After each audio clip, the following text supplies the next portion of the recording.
Thank you for downloading from Digital Mindfulness. This is episode number 30.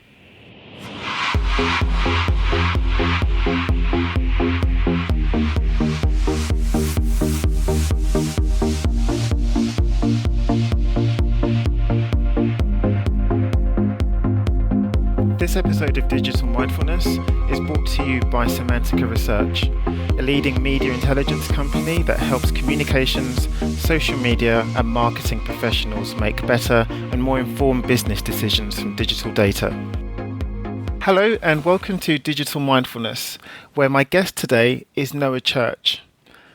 Noah is the author of the book Whack, Addicted to Internet Porn, and has his own history with porn addiction, but now dedicates himself to helping others escape addiction. Having discovered porn at the age of 9, Noah wrote about his experience coming away from it in his book, and it looks at current research into porn addiction. So Noah, thank you for joining us and welcome to the show. Absolutely, Lawrence. I'm glad to be here.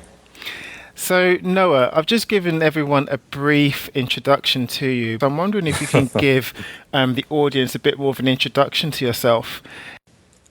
Well, like you said, my name is Noah B.E. Church, and that is part of what I do now. It's not everything. I'm a wildland firefighter, an EMT, and a large part of what I do is write and speak publicly about porn addiction and coach people who are trying to recover from porn-induced problems. I had a degree in creative writing, and I always envisioned myself writing novels, but instead my first book turned out to be about my own experience with porn addiction and recovery. And I'm 26, which is significant because I was among the first generation to grow up in the era in which it was common for a home to have a computer and internet access. And that is very significant for many reasons. You've created a whole show about it, and I'm sure you know more about it than I do. But especially for myself, it was significant for my sexuality because I grew up with porn before growing up with real sexual experiences. And looking back, that really shaped not only my sexual nature, but my emotional and my social nature as well. It was a little over 2 years ago now that I saw the video, Gary Wilson's TED Talk called The Great Porn Experiment. Have you seen that, Lawrence? I have, yeah. It's fascinating. Yeah, for anyone who's listening who hasn't seen it, I recommend you watch it after listening to this podcast. But that really opened my mind to just how much my life had been affected by my porn habits. And it made me realize not only that I had to quit for myself, but also that I felt like I had a responsibility to share this information because as people, especially of my age and younger, they look at porn as, well, number one, very common, which is true, and number two, harmless, which isn't necessarily true. So I wanted to educate people, and I saw it sort of like tobacco was seen 50 years ago. And it was very common, it was relaxing and fun, and it was pretty harmless. But of course, we realized in time that tobacco wasn't necessarily harmless. And I haven't seen anything to link porn to cancer, but there are other negative impacts that I thought people should know about. So I decided to write a book and start speaking about it, and that's how I got to where I am today. I guess my first question is, was it really the TED Talk that made you kind of think a little bit more about what you were experiencing? Insofar as how did you know that you were addicted to porn? Was it simply the amount of time you were spending watching it, or were there other signs that you thought, oh my God, like, there's something else happening here? Well, for 15 years, I didn't know that I was addicted to porn, and I would have laughed at that suggestion. I thought it was just something I did because I enjoyed it. And it wasn't even that TED Talk that made me realize I was addicted. It was the research I did afterward that made me have to face that fact. And it wasn't that I was using porn an inordinate amount of time. I know there are people out there who go on 6 or 8 hour binges. That usually wasn't me. There were many days when I wouldn't use it at all. Some days, once or twice, occasionally, 3 or 4 times maybe. And each session would be half an hour to 45 minutes in length. But I looked up the Diagnostic and Statistical Manual of Mental Disorders by the American Psychiatric Association. And in that manual, there's a section on addiction. And there's a test, and this is designed for substance addiction, but it's 11 criteria, and you go through and you make a tally mark for each one that applies to you. And if 2 to 3 apply to you, it's generally classified as a mild addiction. 4 to 5 is moderate, and 6 or more is a severe addiction. So I just adjusted these to apply to pornography use or behavioral addictions rather than substance abuse. And these are things like you have several times expressed that you would like to quit or reduce your use, but have been unsuccessful. You experience strong cravings. You continue using despite knowing that whatever you're using is consistently causing or worsening social or interpersonal problems. And another interesting one is you have acquired a tolerance and need more lengthy, varied, or extreme porn to feel the same or similar pleasure as when you first started using. And I went through this list and I realized that 9 of the 11 applied to me. So at that point, I really had to admit that it was an addiction for me. Because in the previous interview that we had with Fiona Atwood, one of the things that I remember her saying was that this is oftentimes, internet porn is oftentimes the gateway into sexualizing people, particularly young people. It's their first experience of sex, and it's interesting to listen to what you just said, and especially by reading your book, that actually there is something else going on. Like there are kind of there's kind of psychological there are real psychological effects that are happening with this. And when you linked the whole use of porn to, you linked it to tobacco use, I'm not sure a lot of people equate the two. They don't see it as dangerous or certainly as addictive as tobacco. But you would say that that's the case. In terms of being addictive, yes, I would. I don't think pornography is usually deadly like tobacco can be, but it can have really powerful consequences. For me, for example, and for many others who have found out that they were addicted, the problem that led them to seek help was something called porn-induced erectile dysfunction. And from when I first tried to have sex as a teenager up until my adult life after I quit porn, I was completely incapable of having actual sex.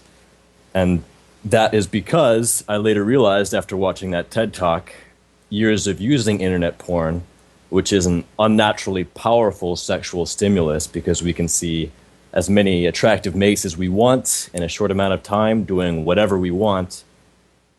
That unnaturally powerful stimulus actually neurologically changed my brain. It desensitized me to sexual stimuli, so that when I actually had a naked girl that I was attracted to in my bed, it just wasn't enough to physically arouse me.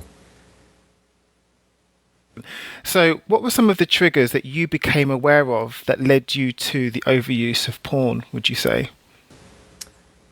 Well, there were many things. At first it was just curiosity. I was a kid, I was horny, I wanted to see attractive women, so I would search for pictures and videos. As time went on, it became more of a escape, more of a easy way out, rather than putting myself out into the world and asking girls out, trying to explore real intimacy and real relationships. It was easier for me just to stay in and find sexual satisfaction in pornography. And then it became something like a salve. When I was feeling bad or lonely or depressed, I could just turn to porn and completely forget about all those problems because the porn was powerful enough to push all that out of my head, at least until that session was over. So it became certainly an emotional crutch for me. And I see that pattern with a lot of addictions, whether to pornography or otherwise. I was in doing my research for this. I've seen online that there's a really huge and active community, like the NoFap community. Mm-hmm. And do you see this? I wouldn't even say an attitude, but a growing awareness of the effects of internet pornography. Do you see that as kind of becoming more of a groundswell? I certainly hope so. That's my whole mission, is to try to educate people as to the potential negative effects of porn so that they can make their own informed choices. If I had known when I was starting that it would cause me to be unable to have real sex, I don't think I would have gotten into porn nearly as much as I did. And NoFap, I believe they're at about 170,000 members right now, which is amazing. I'm sure not all of those members are active, but they have gotten quite a bit of mainstream media attention. And I think Gary Wilson's TED Talk has gotten millions of views, I think around 5 or 6 million by now, which makes me really happy because just like tobacco half a century ago, people need to know about this. So let's go back. So for those people listening who don't know, how does porn affect habitual users in general? Well, we don't know everything that porn does to the human brain, but there are quite a few studies out now in the last really 5 to 8 years that are showing us that it does have many of the same consequences as other addictions to substances. Like in 2011, I believe there was a study at Cambridge that brought in people and showed them porn and while scanning their brains with an fMRI. And they saw that people who were heavy pornography users, who would self-identify as addicts, demonstrated much stronger responses in the area of the brain responsible for desire and motivation. So they had a stronger response to the pornography, meaning they felt a stronger desire than the people who were not heavy porn users. And also, we see in all cases of addiction, this was first noticed in substance addiction, but later verified to also occur in internet addicts, we see something called hypofrontality, which is a shrinking and a weakening in the frontal lobe of the brain, which, among other things, is responsible for self-control and rational thought, willpower. So this part of the brain is shrinking, and the part of the brain responsible for our baser desires, lust, is growing more powerful. And that's why we see that addicts have such a hard time controlling themselves and quitting, even when they know rationally that it's not good for them and that they want to quit. So would you say, again, just looking at the online communities, etc., and a lot of the literature that I've read, would you say that this is a condition that primarily affects men, or is it women too in equal numbers? Good question. Well, a study that I saw, among many others, said that 87% of United States college males regularly use porn, whereas for women that number is 33%. So we do see that women in general seem to be less drawn to pornography use. And whenever you're speaking about traits of the sexes, you're always speaking generally in trends. It doesn't apply to everyone, obviously. Just because you're a man doesn't mean you'll be attracted to using porn. Just because you're a woman doesn't mean you won't be. But we do find that more women report to be sexually aroused by the intimacy, by the story, by getting to know someone and falling in love, whereas more men report to be more sexually aroused by visual stimuli, like we see in pornography. So I do believe that males tend to be more vulnerable to this addiction, but there are also many women who fall into the same trap, who are very much interested in pornography, and they can develop much the same problems as men. They obviously won't develop porn-induced erectile dysfunction, but they will develop reduced libido for real partners like men do, or desensitization to more natural stimuli during real sex. One thing that I had after I recovered from PIED, I still had a real hard time reaching orgasm during actual sex and feeling those sensations as fully as I should. And it took me about a year to reach the sensitivity that I thought I should be at and to be able to reach orgasm consistently during sex in a reasonable amount of time. And women find the same thing, that once they quit using porn and quit using sex toys as well, because a vibrator provides much more stimulus than a penis and can desensitize physically the genitalia more than just using porn would. But once they quit using those things, they find that they have a much easier time getting into real sex and having orgasms with their partners.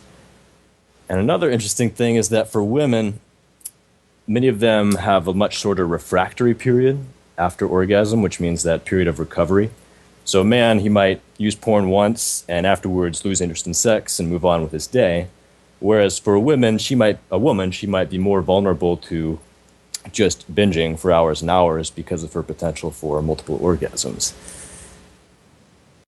Would you say though that the because you were saying how it's like 87% of men have reported that they've used online porn.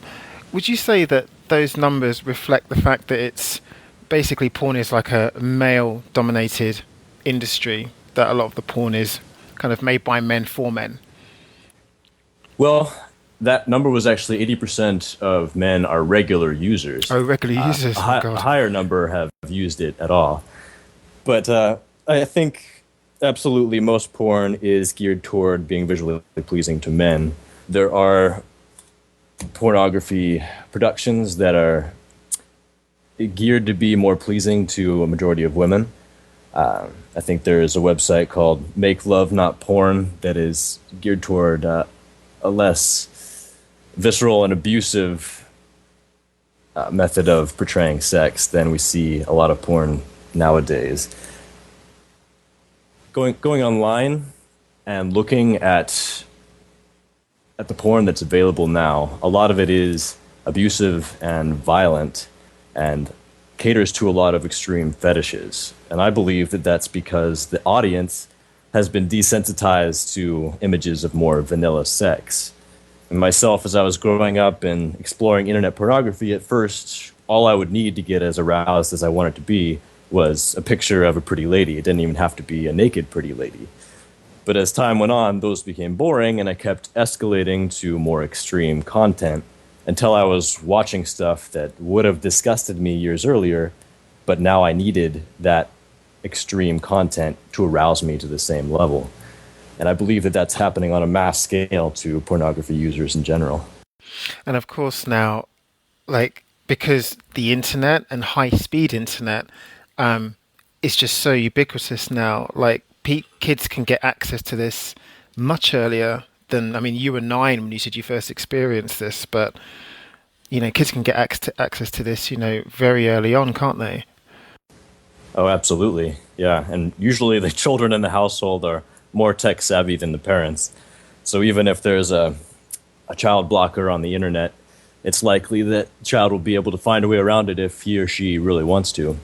And even if not, they have a peer group whose parents are probably less stringent about it. The average age, I believe, of first exposure to pornography, whether intentional or unintentional, is 11. So yeah, kids are being exposed to this early, and not everyone is going to become addicted, obviously, but there are many who do. Do you think, Noah, that there's an argument to be had that seeing as kids are getting exposed to this world, or the potential to be exposed is like that much earlier, that I guess parents can kind of use this, or adults can use this as an aid to help educate kids? I think for most of human history, people were able to figure out sex, for the most part, just fine without first watching videos of it. I think that sex education is very important in as far as educating people as to what sex is, what happens biologically, what healthy relationships look like, and also what healthy, safe sex looks like. And I do believe that part of that sex education needs to be about healthy online habits and the potential consequences of porn use. And I believe in your country, now correct me if I'm wrong, but I believe that now internet service providers automatically block adult content unless you opt in. They block a lot of stuff, but yeah, there's been a lot of discussion about this, and yeah, a lot of the mainstream internet service providers, they do block content like that. Mm-hmm. What do you think about that? Yeah, that's a very good question, because I think, my knee-jerk reaction is just to say, well, if you can do that with porn, then what else can you do that with, right? Mm-hmm. Your experience of the web decreases, and that's just on the whim of what someone says that is, I'm not allowed to watch, so Mm-hmm. it's not exactly kind of like free information. It's always kind of getting curated by someone else. But on the other hand, I think that so few people are schooled or are aware or mindful enough of their digital activities that I do think in some cases that you do need a nanny, as it were, a digital nanny. We do need some people that are that are able to say, do you know what, this is, this content is, pretty shocking or pretty graphic. Yeah, I don't know. Do you think it's a good thing having these blockers? Well, it's true that as an adult with your name on the account, you can call your ISP and just say, hey, I want to access everything. Don't block anything from my internet, right? So I believe that that's a good move because children, especially 9 or 10-year-olds like I was, I don't believe that I was knowledgeable or wise enough at the time to be exposed to the kind of pornography that I was exposed to. Especially at that time, I was using Kazaa or LimeWire to download porn videos, and you didn't always know what you were going to get. So I was exposed to bestiality and potentially illegal pornography that I didn't actually want to see. So I think that preventing children from accidentally stumbling onto that or even intentionally stumbling onto that while they're under the age of majority is a good idea. I do not believe that we should be banning anything altogether, banning pornography or any other type of online content, because I don't think that will do much good. It's like prohibition. If people want it, they're going to get it, and banning it just opens up a black market for this type of thing and doesn't actually solve any problems. I think the most important thing is to educate people about the potential consequences and educate parents about how they can talk to their children about this sort of thing. I wrote a whole chapter in my book about just that because I thought it was that important. And, just kind of to finish off on that chapter, like how would you recommend parents do talk to their children about this? Because this is not an easy topic to talk about. Mm-hmm. Absolutely, you're right. And dealing with children and telling them about internet pornography is not easy, but there are actually people who go into first and second grade classrooms and talk about pornography. And you can look up videos of this on YouTube. There are ways to talk about pornography to children in which it doesn't damage their sensitivities or get too uncomfortable. You can talk about, well, when a man loves a woman, and of course you first have to talk about sex before you could talk about pornography. You talk about when a man loves a woman and when a woman loves a man, they become a pair, and in order to create a child or to enjoy their intimacy with each other, they have sex. And we talk about the biological functions of sex. And then, so that online, you can find images or videos of people doing this, and people do it for entertainment. But these are the potential consequences. And just go through, you can be desensitized to real sex. You can, if it gets to the point where you're using it consistently over years, you can become unable to have real sex. And I don't think that this should be done in a way to scare kids away from pornography, even though it might do so. But these are the facts, and I don't think that children should be guarded from the facts. I mean, and kind of just going on from that again with the facts, in your book you say that porn clearly has physiological and psychological effects on the brain that some people might not be aware of. What are these? Because this was fascinating when I read this. Mm-hmm. Well, I already talked a little bit about how the sexual response is desensitized after years of using internet porn. But what I didn't say is that, so when we see something exciting, like an attractive mate or some fatty foods, what's released in our brain, among other things, is dopamine, which is this neurochemical that gives us the feeling of desire, feeling of being pulled towards some outcome, toward looking at pornography, toward gambling, toward substances, but also toward healthy things like exercise, cake, or, well, not cake, but fatty foods, and social relationships. But when that system is desensitized from this powerful stimulus, it desensitizes everything else in your life. And this isn't something I realized in myself until I quit porn. And I see this story echoed in a lot of other people who quit, that they become more passionate about everyday things. They become more interested in their work. Colors are brighter. They're more interested in eating well and exercising. They're more interested in the people around them and really getting to know people and making new friends. They're more motivated, more ambitious. They can think more clearly. And this is all. Have you ever read The Power of Habit?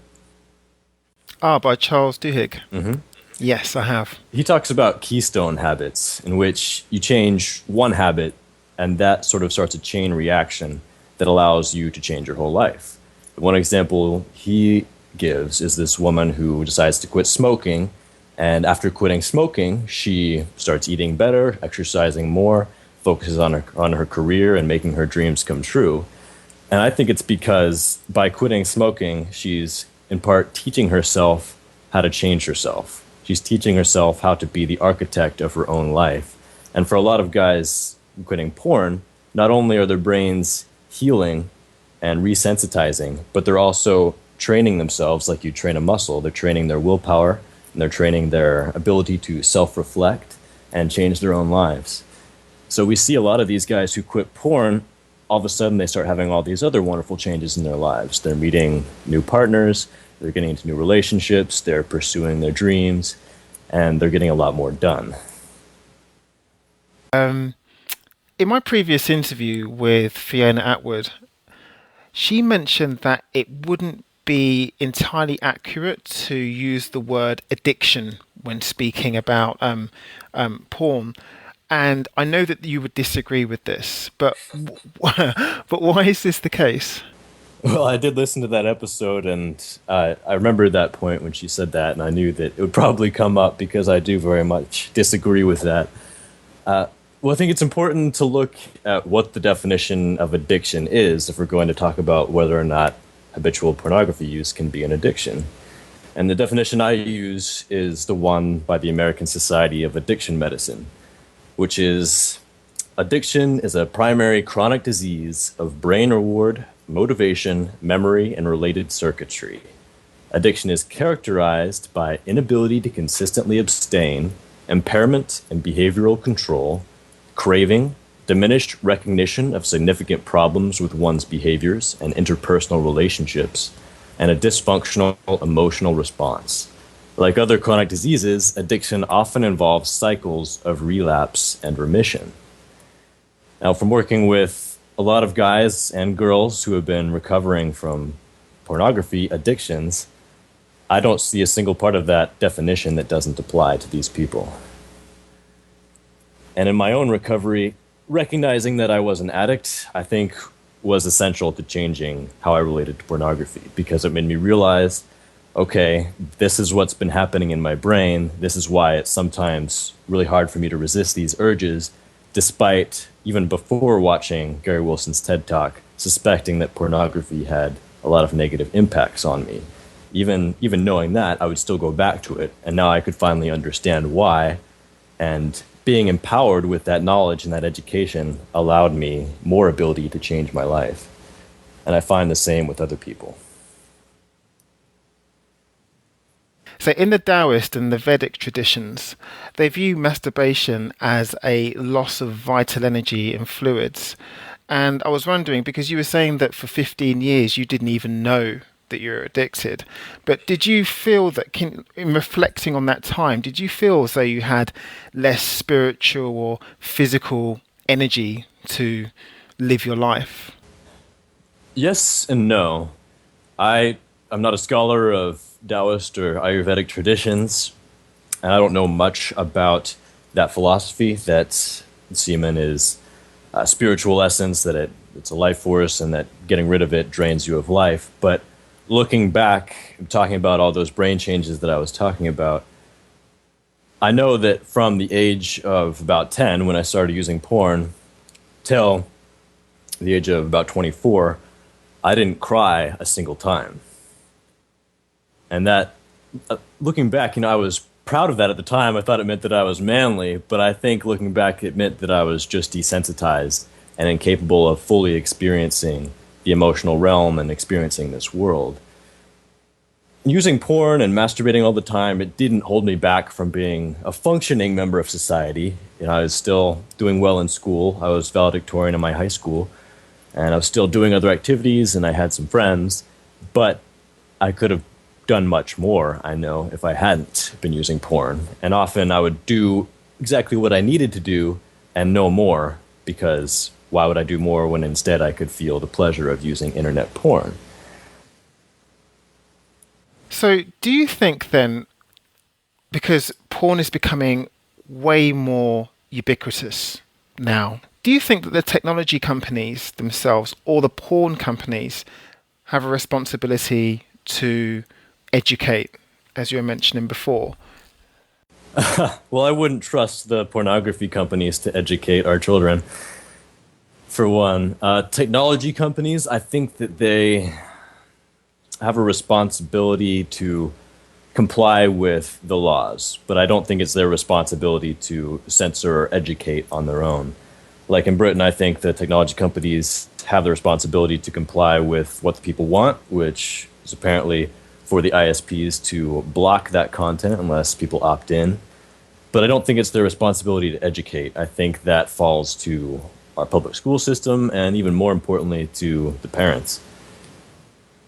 It's funny, isn't it? Because ISPs, people believe, and there was a whole discussion of this at Davos at the World Economic Forum, that technology companies have a responsibility to combat extremism, right? And to take off extremist content off the web and, work against the fight against ISIS.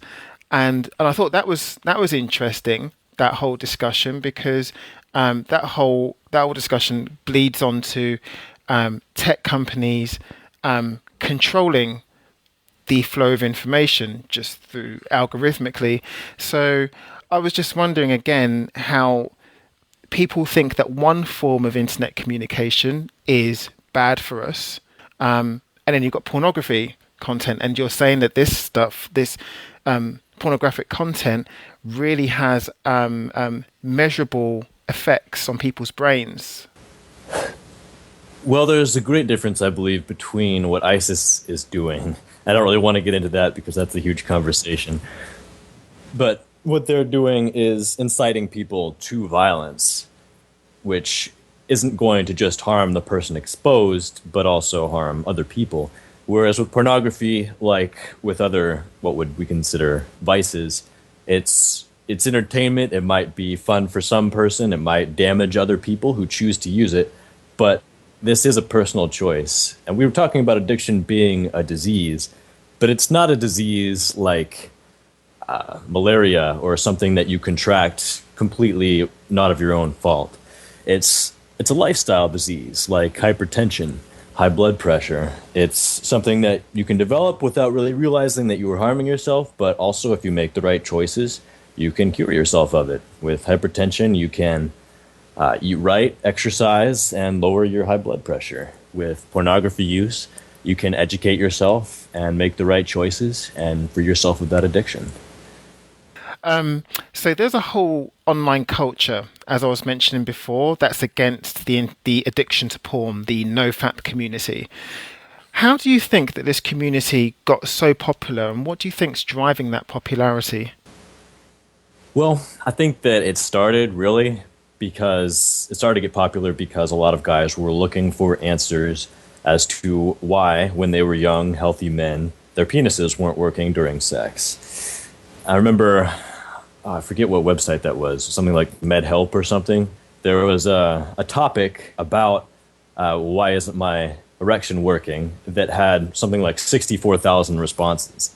And because there wasn't yet a community for people to be talking about this, they were on MedHelp, everyone wondering, well, what is going on? And then it came out that, well, we all have in common this years of consistent pornography use. Maybe this has something to do with it. So there are people out there who are suffering with these problems who are looking for answers. I was looking for answers after I first tried to have sex and couldn't, but all I was finding at that time in 2008 was that it was probably performance anxiety. And I was nervous about it being my first time, and that was getting in the way of my sexual arousal. But no matter how many times I tried to get more comfortable having sex with however many different women in the next few years, that problem was never solved. It was never solved until I quit using porn. So I knew that pornography was the real root cause of that, not performance anxiety. So a lot of people looking for answers. And then since, especially NoFap, people have started to talk about all the other benefits in their lives that come about rather than just recovering from a sexual dysfunction. Like we were saying, people are becoming more ambitious, more motivated. They are changing their lives. And that sort of hope that this one keystone behavior that you can change your whole life, that's really infectious, and it can attract a lot of people.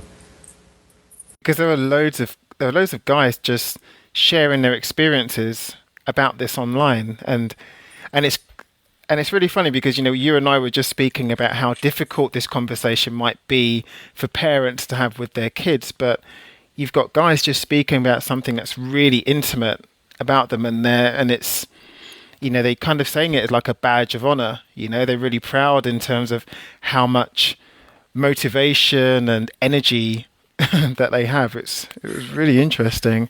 Yeah, well, the internet is great at allowing you some measure of anonymity so you can more honestly express your thoughts. The amount of people who have come out and actually shown their faces and voices to tell their stories about this is much lower, which is why I thought it was important for me to do that and try to give a face to these problems. But these online forums really offer great communities of support for a lot of people. That's how I started sharing my story, was on a forum called Your Brain Rebalanced. So, for anyone who may be going through a difficult time, what are some of the recommendations you would give to them to try and overcome their experience? A lot of people who are giving up porn and masturbation, or they've just joined NoFap for the first time and they're trying out the challenge, they just quit masturbating, quit using porn, and sit around doing nothing or playing video games, waiting for the changes to take effect, waiting for their erections to come back. But that's not really maximizing the full potential of this journey. I think that if you really want to stay away from pornography in the long term, you have to fill the void that is left by it. For a lot of guys, pornography has a big place in their life. It's like I used it. It was an emotional salve. It was entertainment. It was something to keep the loneliness at bay or the depression or whatever. And without that, you have to find something more healthy to fill that void. For me, part of that was sharing my story and helping other people recover. That was a part of my recovery, was helping others. It's important to find some passion, some purpose in your life. And with that passion and that purpose, it's much easier to stay away from porn and have a successful recovery. And the other thing is educate yourself. If you don't know the common aspects of addiction and recovery, you're going to have a much harder time going through it. If instead you know, okay, I'm feeling really emotional right now, I'm feeling angry, I'm feeling depressed, it's been 2 weeks since I've masturbated or looked at porn. If you know that this is common, that emotional turmoil as you quit and go through withdrawals is a common thing, it'll be easier to wait it out and know that on the other side you'll be calmer and happier, rather than not knowing that anybody else has gone through this and thinking, well, this is just how it's going to be from now on. I'll always be frustrated and angry and depressed. Gosh, this is I don't know. This just to me is just really, really fascinating because you've used one word, but you've used it quite a lot through the interview, and it's kind of like loneliness or this whole idea of filling the void. It's just this whole idea of solitude, right? That it's this, like you say, this kind of absence of other people that kind of leads people to do this, and this whole idea of loneliness being linked to this, not just addiction to porn, but addiction to like screen time in the internet and stuff like that. This is something that comes up again and again in the interviews that I've had. And would you say that this definitely that it would play into or is an element of internet porn addiction? Absolutely. Are you familiar with the Rat Park experiment? I'm not, no. What is that? Oh, well, when we were first studying addiction decades ago, we would test mice and rats. We would, for example, provide them with cocaine-laced water and give them cocaine for several weeks and then take them off and see what happened. And given the choice to go back to cocaine or just drink regular water, those addicted mice would drink the cocaine. But what they didn't do is provide these mice with a healthy environment. They were just in a cage with cocaine. If you're alone in a prison cell, basically, you're going to grasp at whatever will make you feel better. But in later years, researchers got mice or rats addicted to substances and then put them into what they called Rat Park, which is this community of other rats where they have toys to play with and plenty of good food and company, people or rats to meet. And these rats who were addicted to cocaine, who were placed in this more healthy environment and had other people or other rats to support them, they were able to quit their addictions. There would be a bottle of cocaine-laced water available in Rat Park, and the addicted mice would choose not to use it. And they would go through withdrawals for a few days, and then they would be healthy rats again. That is really fascinating, because then I guess some people would say then that kind of going on and using online social networks would be a proxy for the absence of socialization, right? The absence of other people.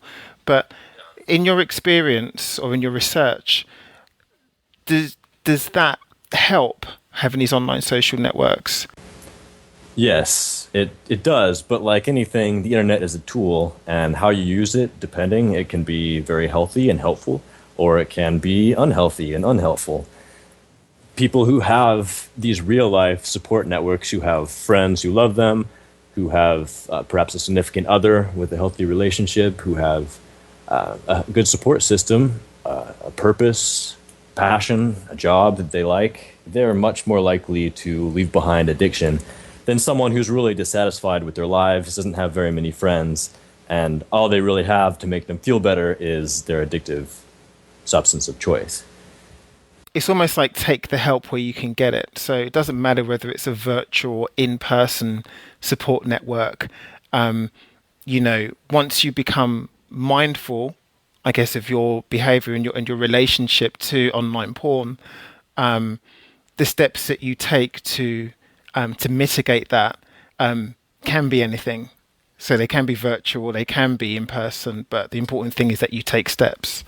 To an extent, yeah. These online communities, they can be great because people can see that they're not alone. They can learn about what their journey is going to be like, what other people have gone through. They can talk to people who have gone through the same thing and get support. But just hanging out in these forums all the time for your only source of support, I don't think is healthy either.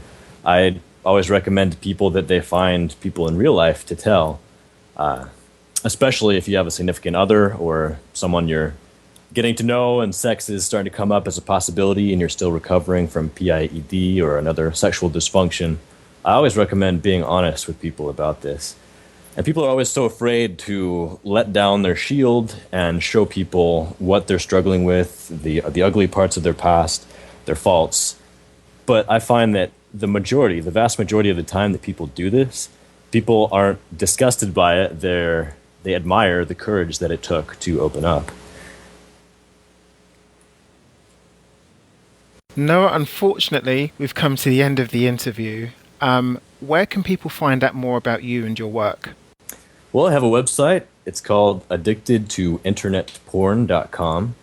And you can see my videos, my articles, links to my book there. You can also get in contact with me if you have any questions. I have a YouTube channel, just Noah B.E. Church. Search that on YouTube. And you can find my book on Amazon if you want paperback, or Amazon, iBooks, Kobo, Barnes & Noble if you want an ebook. Noah Church, thank you so much for sharing your experience and your knowledge and wisdom with us today. It was absolutely fantastic talking to you. Thanks for having me, Lawrence. I always welcome opportunities to tell people more about all this.